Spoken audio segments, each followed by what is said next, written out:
खबरों में आगे बढ़ेंगे। बड़ी खबर राजधानी देहरादून से है, जहां धामी सरकार की ओर से बीजेपी नेताओं को नए दायित्व सौंपे गए हैं। 2027 के चुनाव को देखते हुए बीजेपी नेताओं को नई जिम्मेदारी मिली है।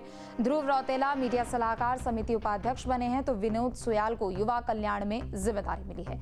मुकेश मेहराना को चाय विकास समिति में पद मिला है, तो वहीं कुलदीप सिंह राज्य स्तरीय खेल परिषद अध्यक्ष बने हैं। खेम सिंह को ओबीसी आयोग में उपाध्यक्ष का पद मिला है, तो सोना सजवाण को उपाध्यक्ष जड़ी बूटी सलाहकार समिति का दायित्व दिया गया है। चारू कोठारी राज्य आंदोलनकारी सम्मान परिषद के उपाध्यक्ष बने हैं। हरिप्रिया जोशी राज्य महिला की आयोग की उपाध्यक्ष बनी है। चुनाव से पहले नेताओं को पद देने पर अब सवाल भी उठ चुके हैं। दरअसल उत्तराखंड में राजनीतिक नियुक्तियों का टाइमिंग को लेकर यहां पर सवाल किया जा रहा है। तो एक तरफ जहां कुछ नेताओं को बड़ी बड़ी जिम्मेदारी यहां पर दी गई है, तो दूसरी तरफ उस जिम्मेदारी की टाइमिंग को लेकर सवाल उठाया जा रहा है। अजीत लगातार बने हुए, अजीत, चुनाव को देखते हुए काफी बड़ी जिम्मेदारियां यहां पर सौंपी गई है, नए नए दायित्व दिए गए हैं, लेकिन दूसरी तरफ ये सवाल है कि आखिर ऐसे समय पर क्यों ये जिम्मेदारियां दी गई है।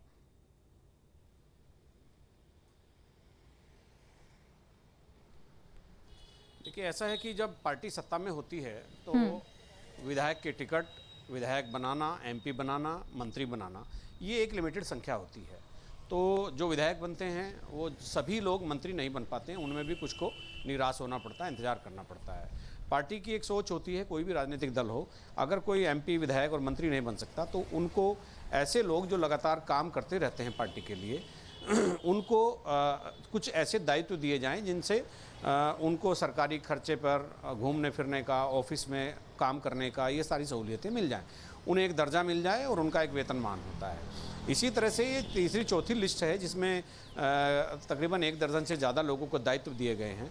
और चूँकि पहले कैबिनेट विस्तार होना, मंत्रियों के बीच विभागों का आवंटन होना, इसके बाद दायित्वधारियों की सूची आना, अब प्रधानमंत्री का कार्यक्रम 14 तारीख को प्रस्तावित जो है, ये सारी श्रृंखला जो है चुनाव के लिए चल रही है और ऐसे नेताओं को एडजस्ट किया जा रहा है। हालांकि उनके एडजस्ट करने नहीं करने से पार्टी पर कोई बहुत ज़्यादा फर्क पड़ने वाला नहीं है, लेकिन फिर भी पार्टी चाहती है कि जो उनके नेता हैं, जो किसी भी तरह से काम करते रहे हैं, चाहे वो जनाधार वाले हों या ना हो, उनको पार्टी के सत्ता में रहने का सुख उनको भी मिलना चाहिए। तो ये लिस्ट निकली है और ये इस लिस्ट का काफ़ी दिनों से इंतजार किया जा रहा था कि दायित्वधारियों की एक लिस्ट निकलेगी।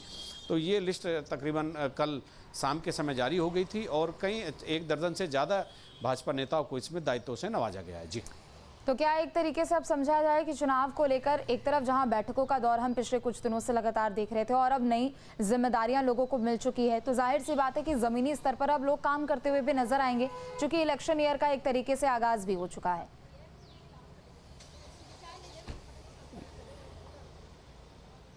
बिल्कुल, देखिए, पार्टी का कोई भी नेता हो, जब उसको पूरी तरह से घोड़ा गाड़ी दफ्तर और पूरा संसाधन मिलता है तो वो थोड़ा स्वतःस्फूर्त होकर के भी और बूस्ट होकर के काम करता है पार्टी के लिए।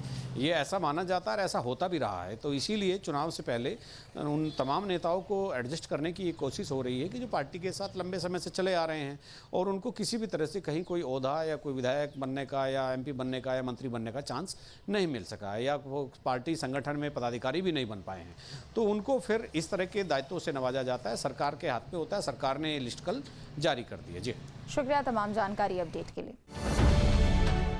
अब से डीडी फ्री डिश की चैनल नंबर 57 पर देखिए न्यूज नेशन।